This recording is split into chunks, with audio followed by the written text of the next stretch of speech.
Today's episode is one that I've been looking forward to because it represents the heart of why we created this series. We talk a lot about family building, but we don't often talk about the courage it takes to rewrite the story you thought you'd be living. Liz is a single mother by choice, and her journey is a powerful reminder that there is no one right way to become a parent. After freezing her eggs, facing unexpected fertility challenges, and navigating the emotional weight women often carry around reproductive health, Liz made a decision rooted in clarity, faith, and self-trust. Her story is honest, vulnerable, and incredibly empowering. So today, we're talking about the realities of fertility, the gaps in our healthcare system, and what it means to build a family on your own terms, and the joy that she's found on the other side of choosing herself and choosing motherhood. This is Liz's journey, and this is because of you. Liz, thank you so much for joining me. Thank you so much for having me. We have so many topics to get into, but first and foremost, you are a single mother by choice. Yes. A badge that you wear with pride and honor. You always felt like you were born to be a mom. Yeah, I do.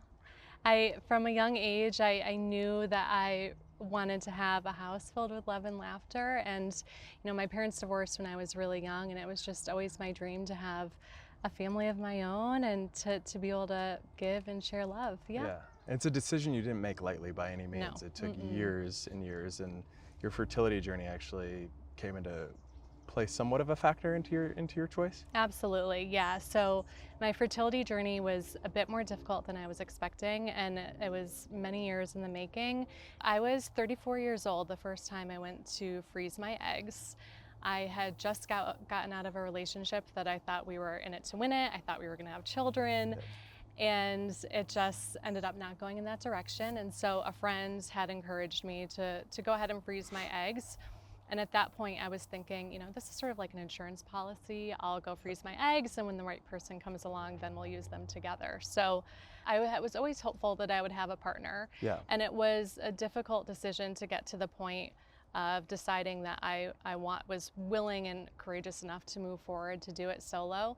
But it did help me become stronger in my identity and realize that I was capable of a lot more than I thought I was. And so in that way, I knew that I could do it. And I also know, that someday, I will find a partner and a partner for me and for Leo. What would you wish women knew more and maybe earlier on in their life about fertility? Yeah, so I learned more about my body during this fertility process than I had in my entire life. And so what I would encourage any woman, regardless of whether they're considering having children or not, is to talk to your doctor about your reproductive health. I think it's so important. And quite frankly, I was really angry that so much of what I was learning was through this such a vulnerable time in my life, and it felt like the things that I should know, like for example, women are only born with all the eggs they'll ever have,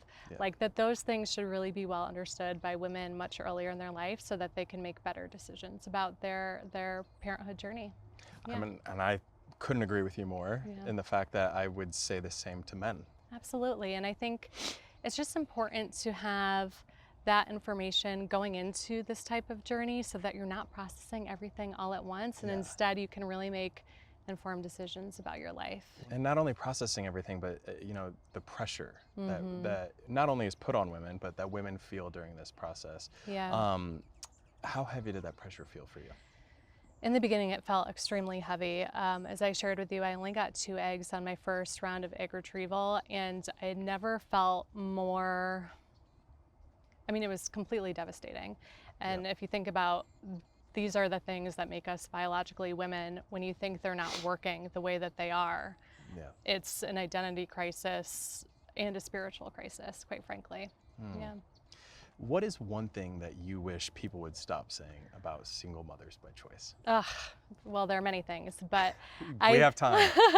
I think number one, that I need a man or a partner to raise my child right, or that I'll need some sort of male influence to be able to raise my child right. I want to give my child a well-rounded set of influences, and I will make sure that happens. But the most important thing is that he's loved, that he's safe, that I bring him up with morals and values, and that is all he needs, and he's going to be an amazing gift to this world, not just to me. What is one thing that you wish would hear more often? I think that I would like people to just give more love and support to single moms by choice. It is such a powerful thing to give life, and if you are blessed enough to be able to do it, it doesn't matter how you've gotten there. And any mother, regardless of the way, or father for that matter, any parent deserves the utmost respect, love, and support, full stop. How about your experience with California Cryobank? What has surprised Incredible. you along the way, and maybe what was different than what you expected? Well, they've been incredible to work with. I really appreciated how much information that I was able to glean about my donor, and really have the opportunity to understand that person as a person and see if they would be a good fit for me and my family. And also the amount of support that they've given me along the way, and even post having a baby. We still very much have a relationship with California Cryobank, and I feel really touched knowing that my son will be able to receive his donor's contact information when he turns 18. I think that's just really incredible and powerful, and part of his story that he'll be able to access if he chooses to. So you have plans to openly share with him everything when it's appropriate for him to know? Of course. Yep. That's It's awesome. part of his identity. That's for very sure. cool. What did you imagine life as a solo mom would be, and what maybe has been different than your expectations? Well, I'll say it's been incredible. Any insecurity I had before, completely out the window, so much so that I almost have forgotten what my insecurities were. And sometimes when people ask me, I'm like, oh yeah, I thought about that. Gone. They're completely gone. You are just, I feel like my destiny is coming to fruition. And so that's been a really, incredible experience, number one. And then number two, the amount of people that have shown love and support for me and my son has been so moving, so tender, that it's reminded me how important it is to show up for people, even when it's a pain, even when you're going to be late for something. The people that show up for you in moments when you need it but maybe don't ask for help, that is so powerful. It's such a connection point of humanity, and I just truly want to say thank you to everyone who has helped me go through this journey, help me bring my son into this world, and I know will be a part of our lives forever. That's awesome. It truly is chosen family. Yeah. For potential women out there that are thinking about becoming single mothers by choice, what would your message to them be? Go for it. Just go for it. My message would be that if it's on your heart to be a mother, and you're, concerned about pursuing unconventional or non-traditional ways of becoming a mother, I would just say, if it's on your heart for a reason. Yeah. And it's okay to step out into the unknown. The experience will help you grow. It'll help you evolve into a different human. And then at the end of the day, when you're looking into your child's eyes, it is the most incredible feeling, and any insecurity you have completely goes out the window. So I would just say, go for it. Is there anything else that you want to add or talk about? I think I really just want to support women in learning more about their bodies, as we talked about, because our bodies are our temple, and learning about your body doesn't mean you have to make any decisions right away. It just means that you're informed so that you can make a decision if and when you're ready to. And the other piece of this that I think is just so important, sort of beyond women and really in this society that we live in, is just that I would really ask that more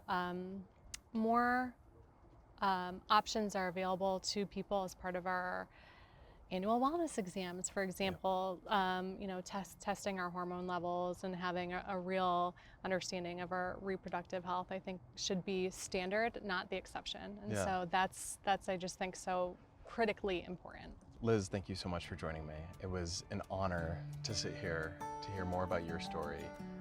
Also, I think it's just going to be so inspiring for so many women out there, really especially hope so. the ones that are sort of trying to figure out, Yeah. you know, how they can become a mom. And I just want to thank you for your vulnerability.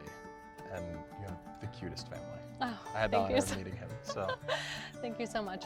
It's truly been an honor for me to be here, and I appreciate the opportunity to, you know, give hope and courage and a voice to women who are thinking about this, or parents that are thinking about this, because they're not alone. not alone. Mhm. Thank you for joining me on this episode of Thank Because you of You. Thank you.